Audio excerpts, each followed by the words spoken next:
Здравствуйте,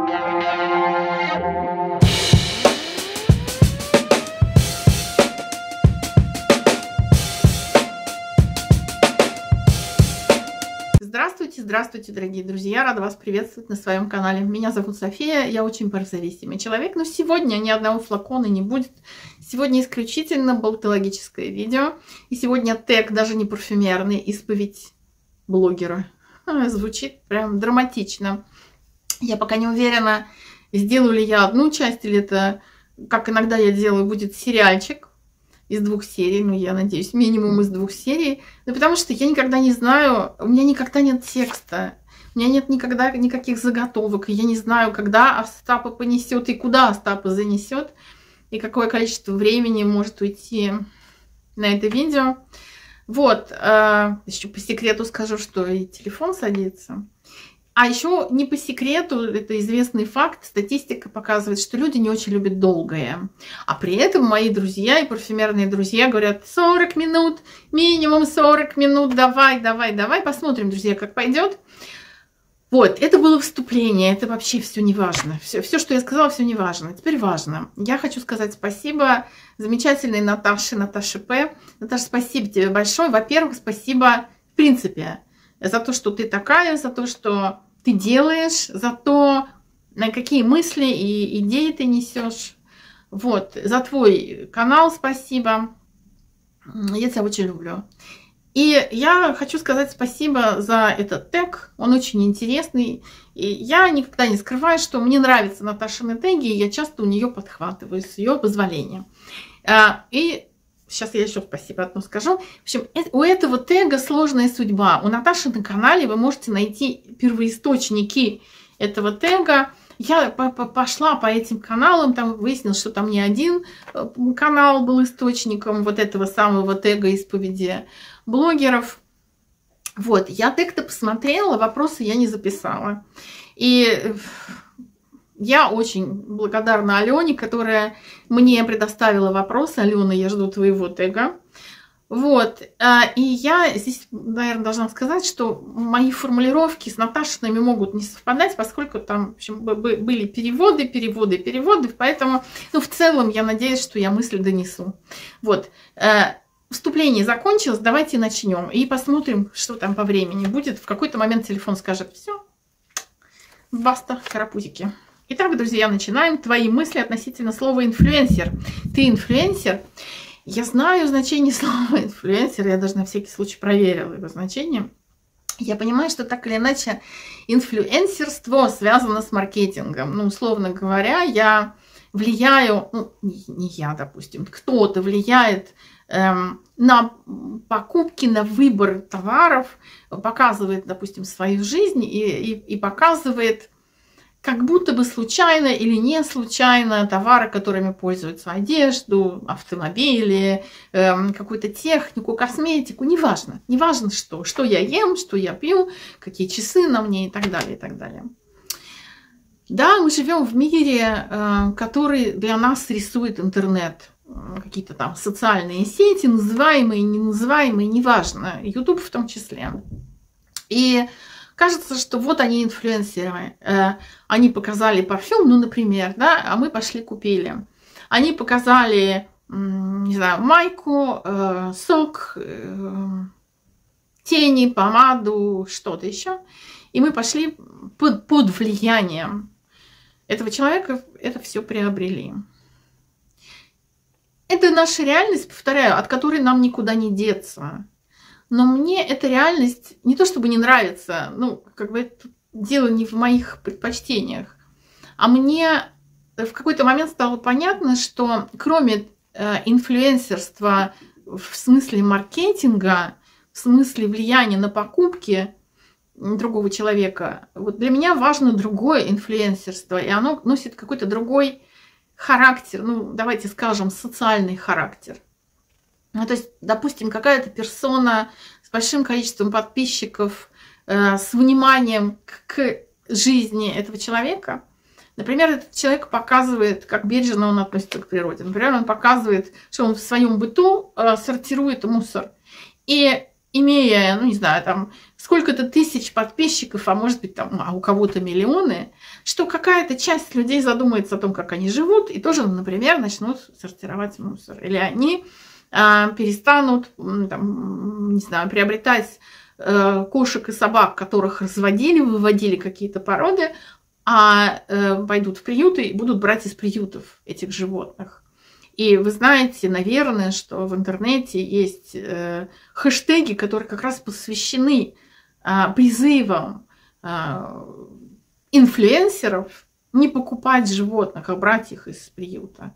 И по этим хэштегам, например, вы можете посмотреть, насколько эти хэштеги актуальны, и на самом деле селебритис выступают вот против этого. Или они выступают против цирков, против использования животных в цирках. И мне кажется, в 21 веке важнее инфлюенсерство такого рода. Считаю ли я себя инфлюенсером? Ну, слушайте, у меня небольшое количество подписчиков, и говорить о том, что я влияю каким-то образом, ну, в прямом смысле, на покупки. Мы все здесь друг на друга влияем, мы все кому друг другу, подписчики мне, я подписчикам, мы рекомендуем какие-то товары, духи в том числе, да, или прежде всего духи. Я бы не сказала, что это инфлюенсерство, поскольку это обоюдный процесс, да, ведь многие какие-то парфюмы я заказываю под вашим влиянием, и я хочу их попробовать, и я их себе покупаю. Да, поэтому вы в такой же равной степени, как и я, инфлюенсеры. Поэтому вот эту сферу я хотела бы исключить, да, из этого вопроса. А вот для меня важно другое, например. На 95% этот канал все еще существует, все еще не закрыт, потому что у меня есть долженствование перед самой собой. На мне 16 собак. Постоянно. Те собаки, которых мне нужно кормить. 3 собакам оплачивать передержку и корм каждый месяц. А еще их лечить, отвозить в клиники, платить за пребывание в клинике, за операции, за лечение. Вы знаете, что это дорого. Обрабатывать от клещей несколько раз с весны по осень. В 2 местах энное количество, неизвестное мне количество кошек. Я, ну, как правило, даже не рассказываю о том, что отвезли мешок туда, отвезли мешок, доставили мешок, еще 3 мешка, еще 5 мешков. Это мои будни, это мои выходные дни, это мои финансы. Я, конечно, я прошу помощи. Я буду просить помощи. Невозможно без помощи, без вашей обойтись. И я все время говорю, что в инфобоксе есть способы, как мне помочь, куда перевести деньги. Я серьезно задумалась о том, чтобы завести Бусти, но не для того, чтобы просить у вас денег на духи, а мне нужна конкретная помощь с животными. И если я налажу работу Бусти, то все до копейки, естественно, будет потрачено туда. Я к чему? Я понимаю, что кроме моих животных, да, там еще бывают эпизодически, и в телеграм-канале, кстати, я рассказываю, кому мы еще помогаем, да, какую-то собаку отправить на операцию, лечить после операции и так далее. И видео, и фотографии все есть. Я понимаю, что кроме вот этих вот животных есть масса, сотни, тысячи, миллионы обездоленных животных. И если кто-то когда-то посмотрит, как я живу, и не пройдет мимо, и покормит кошку, собаку, а может быть заберет из приюта или с улицы, или переведет деньги на другое какое-то животное, на другую кошку, собаку, вот в этом случае я скажу, я инфлюенсер, да, я как-то могу повлиять на людей, чтобы изменить их фокус внимания, потому что наш фокус внимания, он сосредоточен на потреблении, и тут я Америку не открываю, это так. И вот этим потреблением мы часто пытаемся заткнуть наши эмоциональные какие-то дыры. А можно попробовать самого себя немножко успокоить, утешить тем, что ты утешаешь других, что ты помогаешь другим, вот тем другим, кому очень плохо. И И, ну, кажется, ну, вот многие люди думают, господи, снова она вот об этом, и так жизнь тяжелая, и так, ну, кто-нибудь покормит, ну, вот она и покормит. Вы поверьте, что часто так бывает, что вы и есть тот единственный вообще человек, который может накормить это животное, потому что вы его видите. Может случиться так, что никто не накормит больше, кроме вас.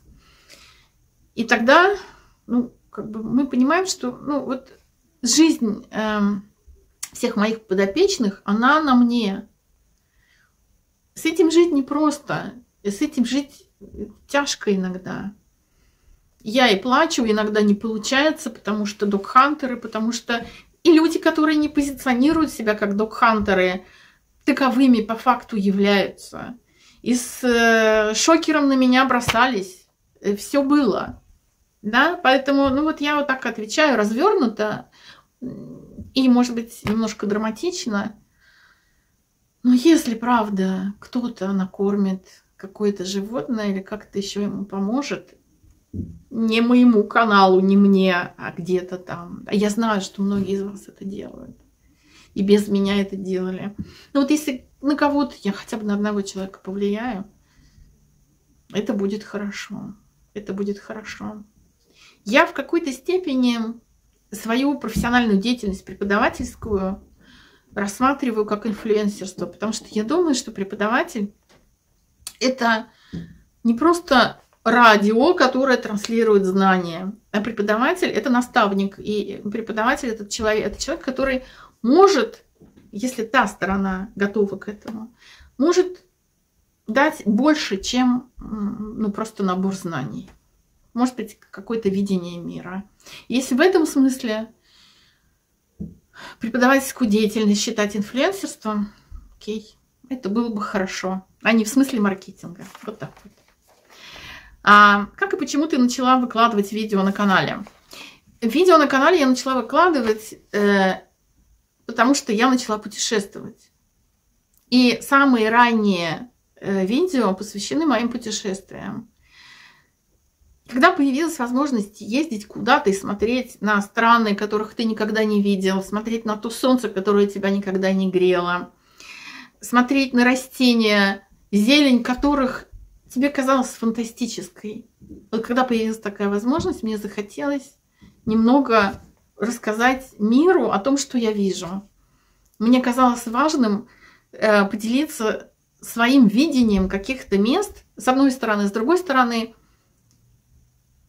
для себя оставить что-то. Ну вот сейчас, когда я не могу никуда поехать, нет такой возможности, сейчас мне важно, что у меня остались фотографии, у меня есть какие-то видео, и я могу и хочу пересматривать эти ролики какие-то, которые есть на YouTube или в телефоне, или в компьютере, потому что это, ну, это моя жизнь, которую мне повезло запечатлеть. И я счастлива, потому что вот есть эти осколки воспоминаний. И, ну, то есть это и для себя делалось, и для людей. И на самом деле мне нравится, что у этих видео хорошие просмотры, там есть прямо рекордсмены по просмотрам. А потом я забросила канал, ну как-то перестала все это выкладывать. А потом в мою жизнь очень активно стала входить парфюмерия. И мне захотелось рассказывать, делиться мыслями. Я не рассчитывала на обратную связь даже. И уж тем более я не рассчитывала на то, что я встречу друзей, настоящих, прекрасных людей, которые живут сейчас в разных странах, которых я очень-очень люблю. Ну, меня распирало. Мне хотелось, опять же, показать свое видение того или иного парфюма и рассказать не о пирамиде, рассказать не о нотах, или не столько о пирамиде, не столько о нотах, сколько о тех эмоциях, которые меня переполняли. Поэтому вот такой канал и начался. Вот. Ты встречаешься с блогерами с Ютуба? Я встречаюсь с некоторыми людьми, которые и блогеры, и подписчики. И наше общение перешагнуло через вот эти вот номинации. Да, ты блогер, ты подписчик. Я общаюсь больше онлайн сейчас с людьми, которые мне близки. У меня есть свой круг общения. В этом круге парфюмерные блогеры и подписчики. И сейчас я возьму на себя смелость сказать, что вот про свой круг общения. Это близкие мне люди, дорогие для меня люди. Люди, чье мнение для меня очень важно. И сейчас я говорю не о парфюмах. Я по разным причинам не готова быть тусовщицей, да, там куда-то выходить и на какие-то встречи, светские рауты и прочее. У меня и много работы, с одной стороны, с другой стороны, у меня мало сил на то, чтобы вот в чем-то таком участвовать. Да, у меня есть силы только для моих друзей. И они знают, как тяжко им вытаскивать меня куда-то в офлайн. Ярослав, привет. Вот. Но для меня не важно общение именно ютуберское. Да? Мы блогеры, и мы там с вами как-то коннектимся. Мне важно найти близких мне людей. И я очень рада, что я этих людей нашла. Вот. Если у тебя предложение от спонсоров, и что ты об этом думаешь? Нет, от спонсоров у меня нет предложений. Я сотрудничаю, вы знаете, я не скрываю это. Я сотрудничаю с удовольствием, с радостью, с благодарностью с магазином «Рандеву». Промокод в Фабоксе, друзья. И я даже не могла себе представить, что такое будет, потому что я в какой-то момент просто поняла, что я, имея подопечных вот этих вот кошек-собак, у меня 6 животных, они все с улицы. 3 кошки, 3 собаки, вы знаете. Им всем нужно в тот или иной момент медицинское, ветеринарное какое-то вмешательство, потому что у них у всех со здоровьем все не очень хорошо, да, ну, с улицы животные. Ну, и корм им нужен соответствующий. То есть я в какой-то момент поняла, что я просто, ну, не тяну финансово контент, то, что называется, да, а все-таки мне хочется выходить и рассказывать о парфюмерии, с одной стороны, и помогать животным, с другой стороны. И то, что в моей жизни появился этот магазин, я считаю большой удачей своей, правда. Для меня это очень важно, и поэтому я всегда с благодарностью узнаю о том, что вы пользуетесь моим промокодом, вы ходите по ссылкам, которые я оставляю под видео. И мне это и приятно, и это очень важно. Про спонсоров. Спонсоров у меня никаких нет.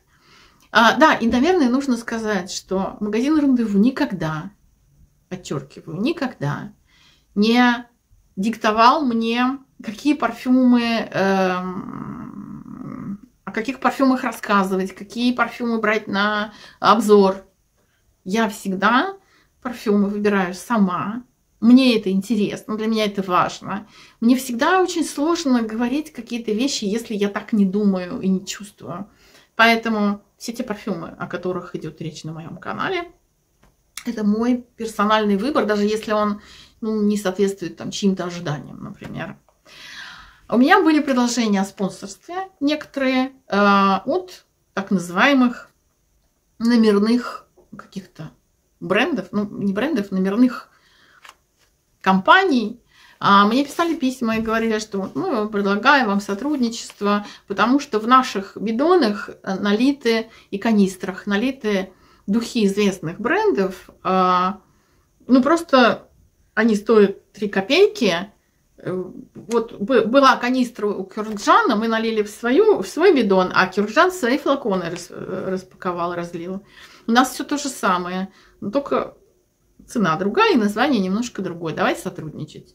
Я не хамка. Я всегда довольно вежлива, но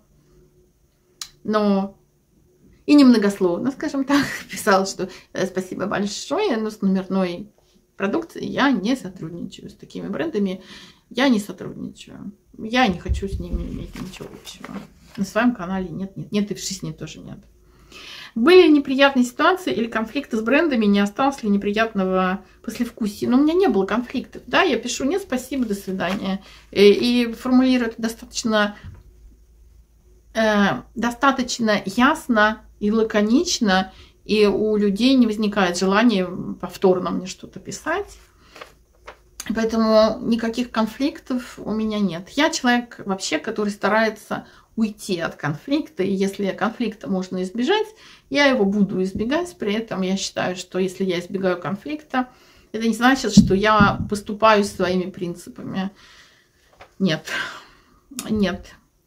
А как ты справляешься с негативными комментариями? По поводу этого у меня было несколько видео, я их обязательно прикреплю, они долгие, про хейтеров и так далее. Я не страдаю от негативных комментариев, я практически не баню людей, которые пишут то, что мне не нравится. У меня нет никаких запрещенных слов, по которым бы был бан, да, то есть, что комментарии до меня, допустим, не доходят. Этого у меня нет на канале. Есть люди, которые являются занудами и которые с первого раза не понимают, которые пытаются там, в 5-й, в 10-й, в 20-й раз донести до меня свою точку зрения. Тут я могу сказать, что свою точку зрения до меня можно доносить сколько угодно раз, но при этом, ну, это просто бесполезно. Люди тратят... Это касается не только комментариев. Люди тратят свои силы, нервы и время, чтобы мне что-то объяснить, и чтобы я там что-то подумала или передумала и сделала, как хотят люди. Вот именно так, а не иначе. Сказала так, сделала так. Еще мои родственники, бабушка и мама, в какой-то момент поняли, что с этой девочкой это не прокатит. Нет. Спасибо, нет. Спасибо, нет. Мне иногда горько и неприятно, когда вот мне негативные комментарии, это все как бы меня не очень касается. Эмоциональную мою сферу это не затрагивает никак. Мне иногда неприятно и горько, когда мои подписчики между собой начинают выяснять отношения. И я, к сожалению, по некоторым причинам не могу выступать третейским судьей и не хочу. Я не баню, как правило, эти комментарии, когда люди вот стенка на стенку друг на друга идут, но иногда приходится. Просто чтобы прекратить эти выяснения отношений, потому что мне кажется, что если люди хотят друг другу там что-то рассказать, пусть они рассказывают у себя на своих площадках, заводят эти площадки. И я поэтому перестала практически посещать Facebook, потому что там сплошная история про стенка на стенку. Я у себя в комментариях такого не хочу. Так, да, номер 6. Номер 7. Что тебя раздражает в комментариях? Ну вот я сказала, да, что раздражение это, наверное, не та эмоция, которую я испытываю в адрес негативных комментариев. Но меня раздражает, в принципе, глупость. Я понимаю, что люди могут быть глупы, при этом это не имеет ничего общего с уровнем образования. Да? То есть человек может быть глупым, но это же исповедь, да? Я же могу говорить все, что я думаю. Я считаю, что человек может быть глупым, при этом иметь высшее образование, не одно. И человек может быть умным и при этом не иметь образования. Вот глупость меня раздражает. Вот. Какой у тебя самый любимый момент в производстве контента? Наверное, мне нравятся вот такие болтологические видео, когда ты можешь высказать свою точку зрения, и когда ты можешь пообщаться с людьми вот так вот. Ну, потому что, правда, я в реале мало общаюсь с кем бы то ни было. И это способ пообщаться. На самом деле я человек общительный. Еще, в принципе, мне нравится монтировать видео, но при этом, допустим, барахлит компьютер сейчас, и поэтому он иногда стирает уже отредактированные видео, про редактуру тут будет. Вот. Мне очень нравится волнительный момент, когда я выкладываю видео, когда я открываю доступ к видео, и волнуюсь, и думаю, и надеюсь, что люди посмотрят, как-то выскажут свою точку зрения. Иногда я понимаю, что видео не заходит, набирает маленькое количество просмотров. Я тогда расстраиваюсь. Или видео нравится людям, люди ставят лайки, пишут комментарии, и просмотров много, и это очень приятно. Друзья, поставьте лайк, пожалуйста, посмотрите, напишите комментарий, посмотрите до конца видео. Это важно в алгоритмах Ютуба. Там есть кнопочка «Сохранить», да, «Поделиться». Это важно для Ютуба, для машины, которая тем самым понимает, ну, у нее, наверное, как будто бы машина так думает, ну, наверное, годный контент у нее. Да. Будем показывать ее в ленте. Вот. Что тебе не нравится как креатору? Мне как креатору чаще всего не нравлюсь я. Вот. Как я выгляжу, я уставшая, у меня отекает лицо иногда из-за моей болезни. Я понимаю, что мне нужна пластическая операция. Вот. Все остальное. Если бы мне это не нравилось, я бы это не делала. Я как будто Картава сказала, не нравилось, не нравилось, не нравилось, а мне нравится. Ты монтируешь видео, нравится тебе это? Я монтирую видео, потому что я имею возможность подправить свет, громкость там как-то, потому что я без микрофона. Я могу название там вставить. Мне это нравится, это для меня забава. Я понимаю, что я это делаю кустарно, не профессионально. Я воспринимаю свой блог, свой канал как забаву. Поэтому мне нравится, ну, слушайте, я водолей, поэтому мне нравится все вот такое вот. Нравится, все нравится. Где-то грань, через которую не перейдешь, когда делишься информацией. Можешь ли ты полностью раскрыться зрителю или есть мысли, которыми не делишься? Я думаю, что мы все... Это сложный вопрос и долгий. А сколько там уже? Много. Уже, наверное, пора делать... Давайте сделаем 2 серии все-таки. Сейчас на этот вопрос отвечу и пока остановимся. Я не буду впускать людей в свой мир. Людей, которых я не знаю. Есть люди, которые так живут в принципе, ну, как вот, допустим, соседи какие-то, да, то есть они орут, они понимают, что их слышно, ну, им по барабану. Они друг другу рассказывают, кто есть кто ты такая, кто ты такой. И получается, что вся их жизнь, вот она вот слышна. И у многих у нас такие соседи есть.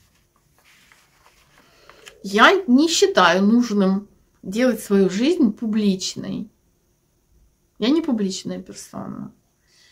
При этом, если я выстраиваю какие-то границы, это не значит, что я не искренняя.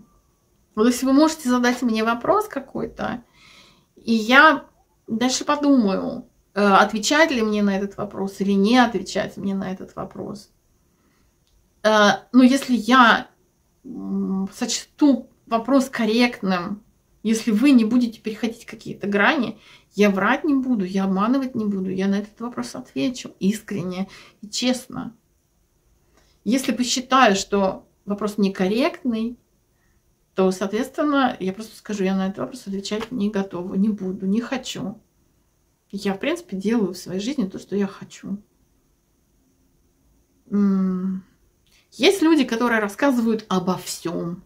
Мне кажется, это такая потребность у людей. Вот все наизнанку вывернуть. Поплакать на камеру довольно театрально. Рассказать о членах своей семьи не всегда лицеприятно. Мы все разные. Мы все разные, нет единого какого-то сценария. Вот только так и никак иначе. Просто меня так воспитали. Я живу с этими установками, и эти установки кажутся мне верными. Да?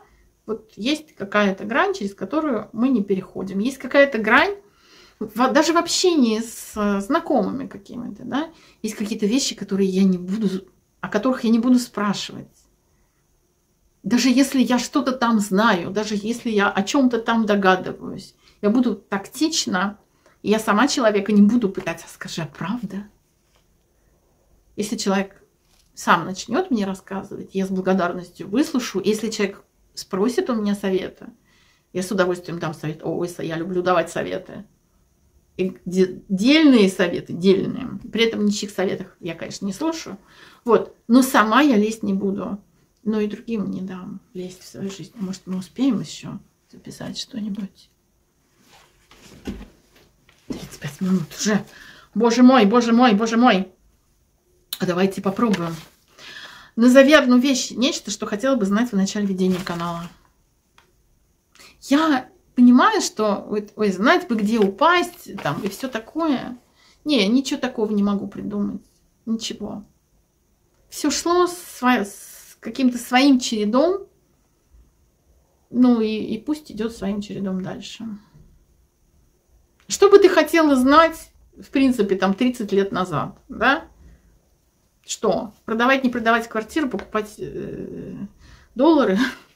Нет, у меня нет ответа. Планируешь ли что-то изменить на канале в обозримом будущем?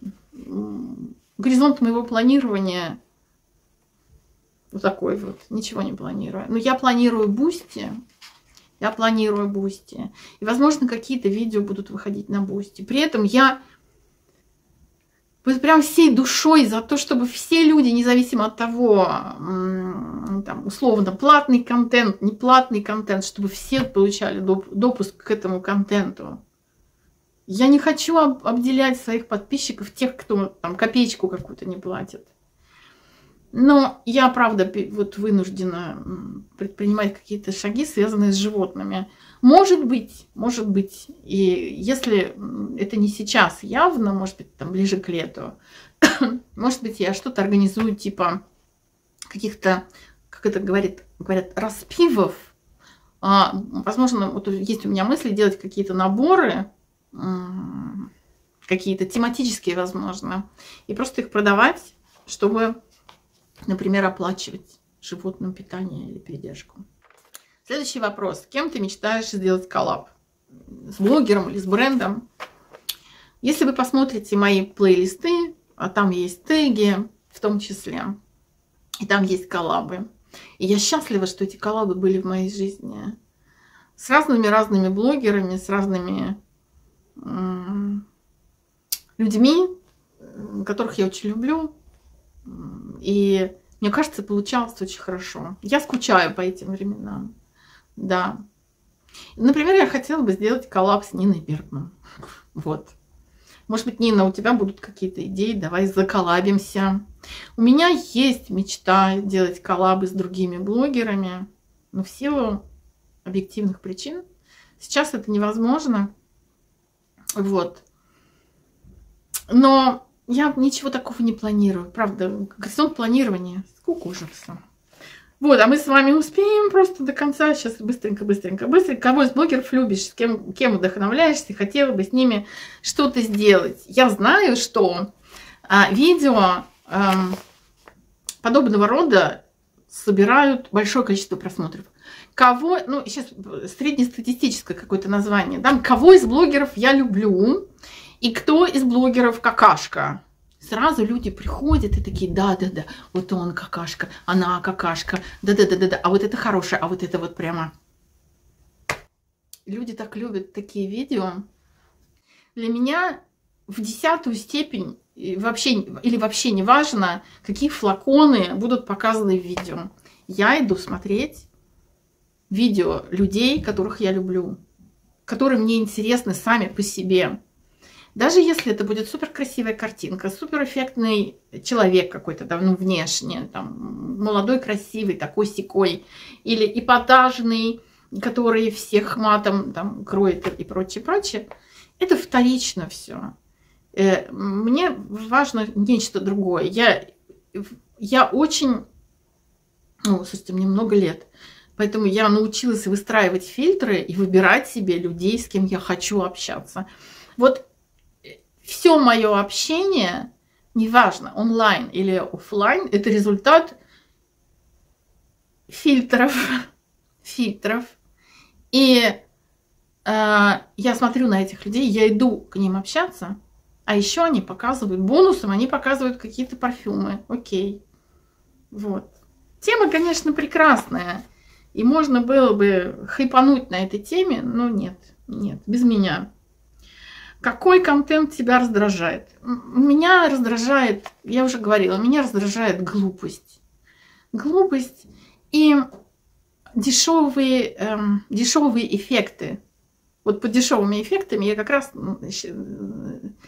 считаю, дешевыми эффектами я как раз считаю вот этот хайп на том, кто какой. Этот хайп обусловлен человеческой слабостью.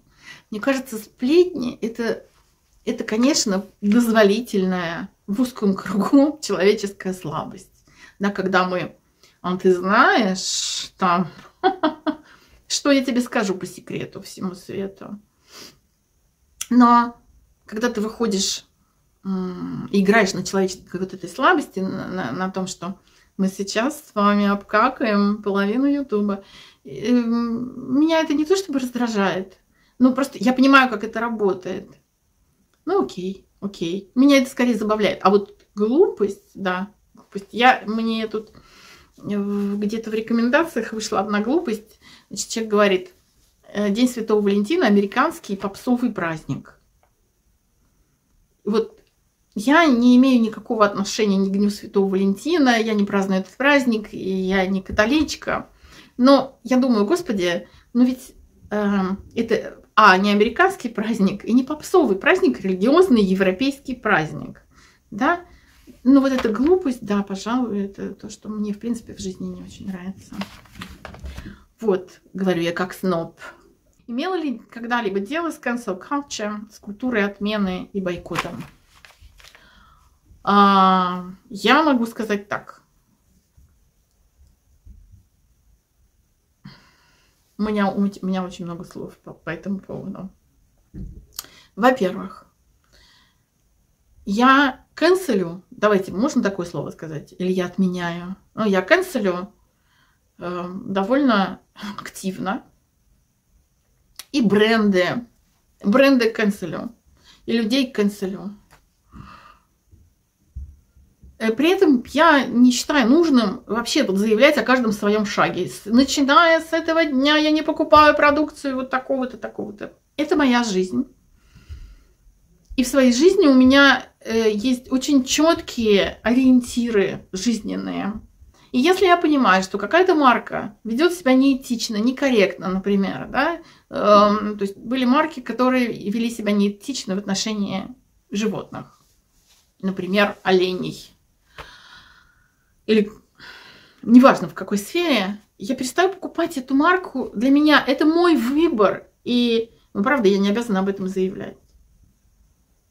И я заканцелила большое количество и парфюмерных брендов каких-то, и косметических брендов по разным причинам. По разным причинам у меня список отмены довольно большой. У меня довольно большой список отмены людей. Если кто-то что-то канцелит, это вот его, правда, личное дело. Я не знаю, правильно я говорю или нет. Мне больше нравится выражение отмена или канцелинг, нежели бойкот. Потому что бойкот я воспринимаю как нечто другое, да, как что-то демонстративное. То есть, когда класс, например, объявляет бойкот, демонстративно не общаются, демонстративно там не отвечают на вопросы. Бойкот нужно объявлять. Я бойкоты не объявляю. Я отменяю. И в своей жизни я делаю это довольно легко. То есть, если что-то не пересекается со мной, с моими убеждениями, канцелинг. Вот, друзья, я галопом по Европам, я не знаю, ответила ли я на все вопросы, обошлись одной серии, я, может быть, там где-то подмонтирую, что-нибудь подвырежу, и получится, может быть, довольно динамично, и вы не уснете. Вот, Наташа, спасибо тебе большое, Алена, спасибо тебе большое, я жду новых тегов, я готова участвовать, а вас, друзья, я обнимаю, я вас люблю, берегите себя, пожалуйста, ждем весну, ну и продолжение следует обязательно.